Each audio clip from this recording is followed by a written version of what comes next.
And as usual, I would like to begin with homage to the Buddha. Namo tassa bhagavato arahato samma sambuddhassa. Namo tassa bhagavato excuse me. Arahato samma sambuddhassa. Namo tassa bhagavato arahato samma sambuddhassa. Bhutang dhammang sanghang namasami.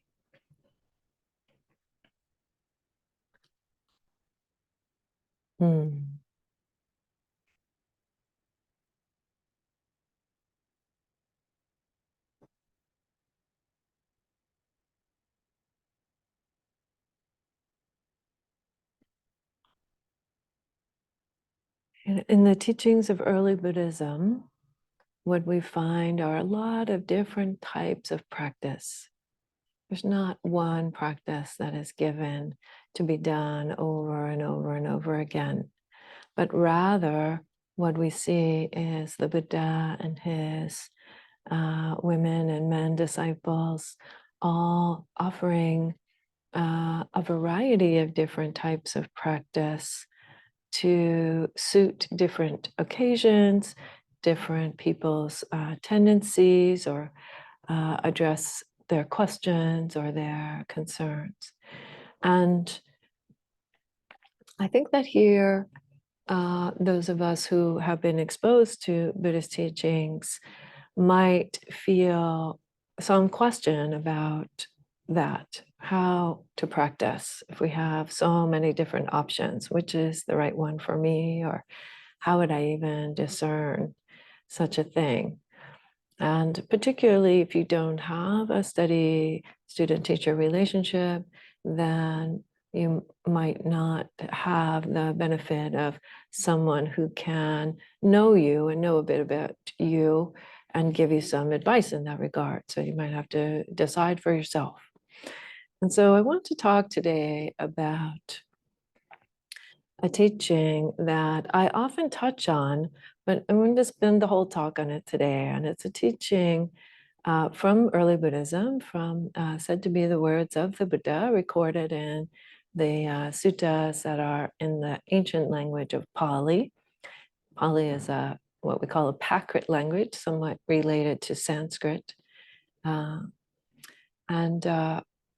and now translated into English. And the particular edition, the particular translation that I'm going to use is from Venerable Bhikkhu Bodhi. He's a very well-known American monk and translator.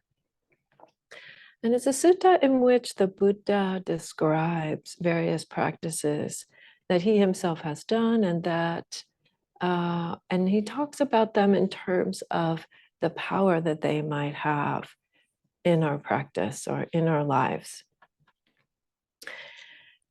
And it's a sutta called the Villama Sutta, Villama. And we'll see why right at the outset there. So for the sutta geeks in the room, folks who want to know the actual reference and might look it up, this is Anguttara Nikaya number 20, 920 rather. So from the numbered discourses, the numerical discourses, Book of the Nines, number 20.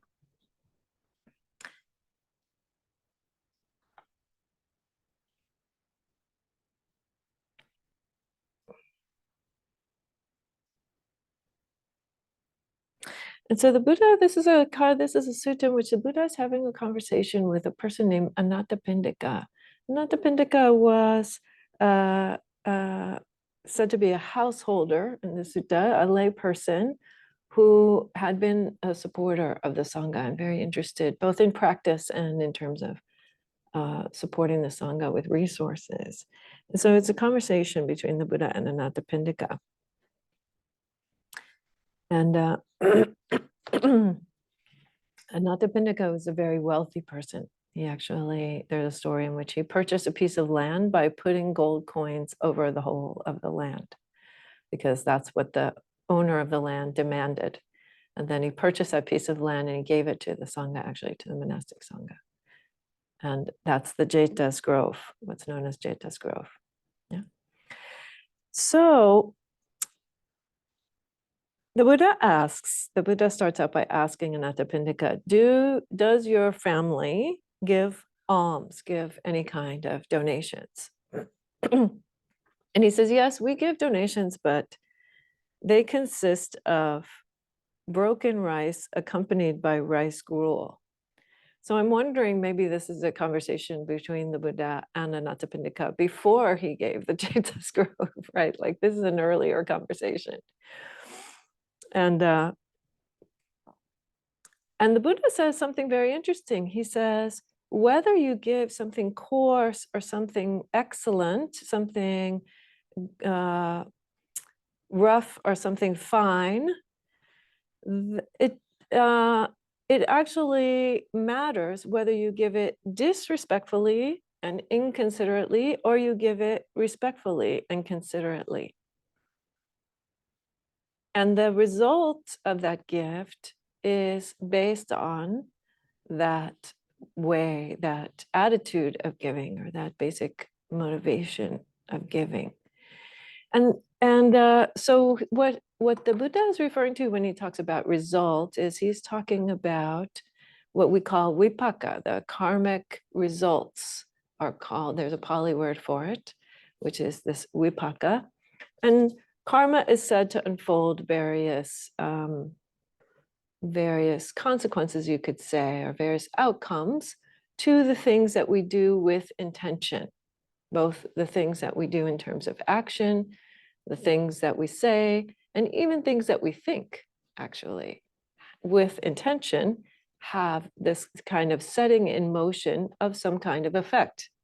And that doesn't have to feel very complicated or very metaphysical. It can be very simple. Like if you cuss somebody out, then you might expect that there would be some blowback from that, right? That would be a very usually immediate set of consequences that would come out of some kind of harsh intentional action, right? So it doesn't have to be metaphysical, but it does actually have more ramifications than that. And the Buddha's going to speak about that. But it's, so again, this idea of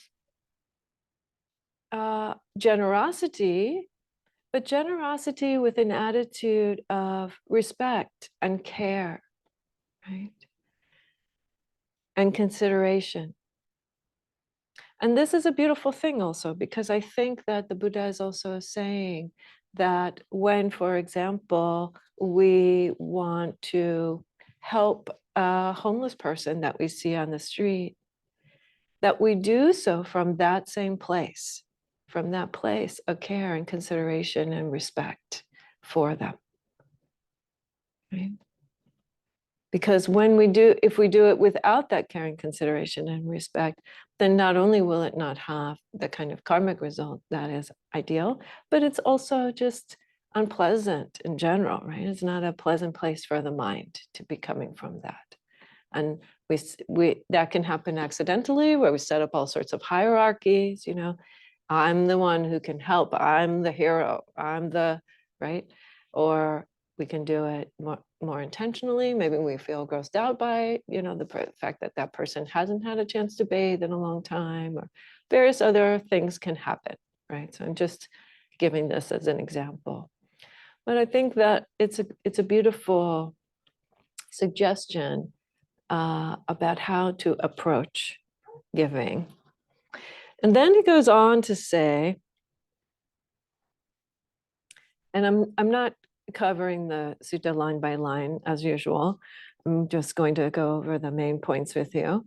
And then he goes on to say that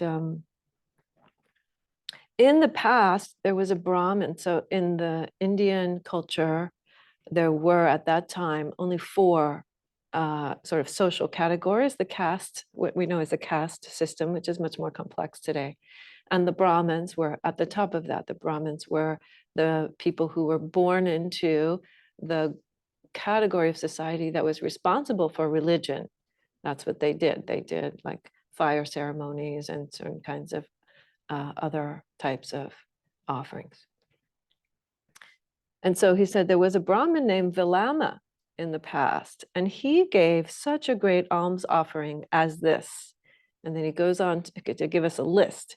84,000 gold bowls filled with silver, 84,000 silver bowls filled with gold, 84,000 bronze filled with bullion, presumably gold bullion or broth. I'm not really sure which of the two it would be. 84,000 elephants adorned with ornaments and banners and such. 84,000 chariots made with nets of gold and thread. 84,000 chariots with, sadly, lion skins, tiger skins, leopard skins, etc. 84,000 cows with their pails to go with so that you can milk them. 84,000 maidens with jeweled earrings. You could give women. Yes, I know it's very distasteful. I'm very thankful that we don't continue to hold such attitudes about women as property anymore in most parts of the world anyway. So that's a very sad state of affairs when that happens. 84,000 couches, et cetera, et cetera. You get the picture. It's a lot of stuff, as well as food, snacks, etc., flowing like rivers. But then he says, I was that person. I was Vilama in that previous life. The Buddha says that. And he says, at that time, there was nobody who was spiritually advanced enough to give it to, but I made that offering anyway, so I gave it. And we don't know who it is that he gave it to, but he gave it to someone. And so again, this great heart of generosity, he's talking about this tremendous amount of giving. But then he says, actually, now I know that it would be more beneficial to give one meal to one person with right view than all of that giving that I did. So this is a very interesting dynamic. So some people can interpret this, so let me just read exactly the words that Bhante uses when he gives this translation. He says, feed one person accomplished in view. So some folks interpret that to mean a stream enterer, someone who has experienced the first stage of awakening. That would be somebody who is accomplished in a specific kind of view of letting go of the self. But I think actually that we could interpret it in a more generalized kind of way, right? That a person who has started to develop right view and who is working on that is somebody that we could really feel good about giving something to. And it's an interesting situation because what is right view if not letting go of greed, hatred, and delusion, right? So if we think about that, there are many people in the world who are working at mitigating greed, hatred, and delusion. Right? Many people in the world, not just Buddhists. And right view is traditionally said to be based on two things. One is understanding our impacts that we can and do actually make a difference with the choices that we make. That's fundamental to the path. That's why right view is the first of the 8 steps of the Noble Eightfold Path. We need to be able to understand and know that we can make a change and that we can make a difference. And the other aspect of right view has to do with acknowledging the presence of suffering, acknowledging the presence of dukkha in the world, and beginning to work toward a better understanding of the noble truth that there are causes for dukkha, and that dukkha can come to an end. Yeah. So again, there are people, we can think about many people in the world, Buddhists and non-Buddhists alike, right, who are working to bring an end to suffering in various ways, and in what we might consider to be some very skillful ways. Yeah. So that's a beautiful thing. So the Buddha is saying we could support that. And by doing so, we are not only doing something beneficial for that person, but we're doing something beneficial for ourselves. And then it goes on because, and here's where it starts to get quite interesting. So he goes on to talk about various kinds of offerings to various kinds of spiritually developed people, defining them according to the Buddhist categories of spiritual development. So again, the stages of awakening, there are said to be 4 in early Buddhism. And even talking about Buddhas, giving to Buddhas, and he says various ways. So giving to more folks and giving to more spiritually developed folks is more helpful, more beneficial. And then he says, oh, even building a building, right? Building a building dedicated to the Sangha of the 4 quarters, so the whole community of Buddhist practitioners, is even more beneficial than all of these other kinds of giving, feeding hundreds of people or giving, thousands of, maybe not elephants. In today's world, that would be like Ferraris or something. I don't know exactly.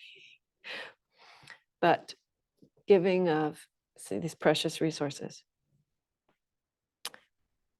And then there is a shift, and this is the point that I really want to emphasize for you. So the next statement that the Buddha makes after the giving of a building is, he says, it is more beneficial for one with a mind of confidence to go for refuge to the Buddha, the Dhamma, and the Sangha than all of those other practices that came before. More beneficial than giving thousands and thousands of gold coins or building someone a building, or, right? So why is that true? Why is that such a powerful practice? So it's not to say, I should be clear also, that it's not to say that we shouldn't do those other things, right? It's just simply saying we need to understand the power of the types of practice that we're doing, understand the effects. What is it that's happening there? And why is it beneficial in some way? So why is taking refuge beneficial? Why is that such a good thing to do? To take refuge in the Buddha, the Dhamma, and the Sangha. So first of all, we should talk about, I should say something about what we mean by those 3 things, or what I believe we mean by those 3 things, right? So the Buddha was a historical person. He was an Indian man. He was actually born in what is now Nepal, in the city of Lumbini. And he lived and taught and practiced in northern India. And he discovered this path to complete absolute freedom from all suffering. And that's what he taught. He walked around India barefoot for 45 years, talking to anybody who would listen about how they too could do it.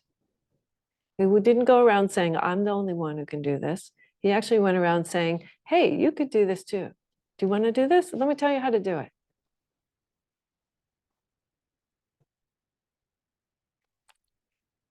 So there's that aspect. There's the Buddha as the human being who demonstrated that human beings are capable of such a thing. Not only him, but again, anyone who is willing and able to put into practice this noble way.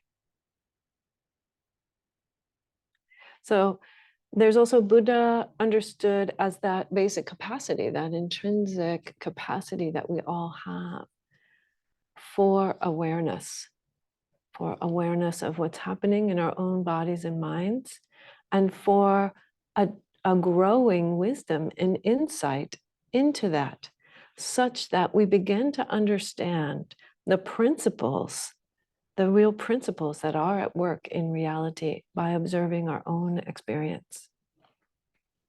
And we can see those principles around us as well, not just in ourselves, but everywhere. Right?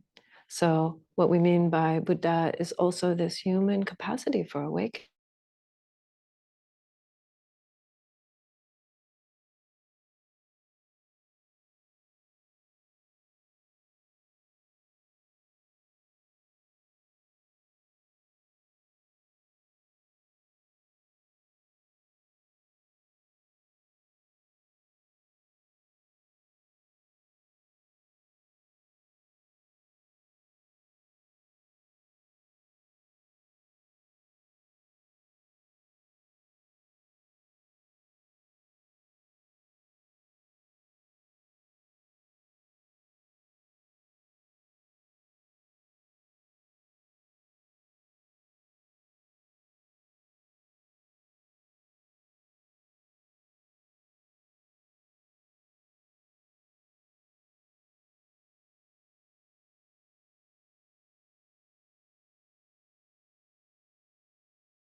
Okay, thank you. Thanks so much, Holly.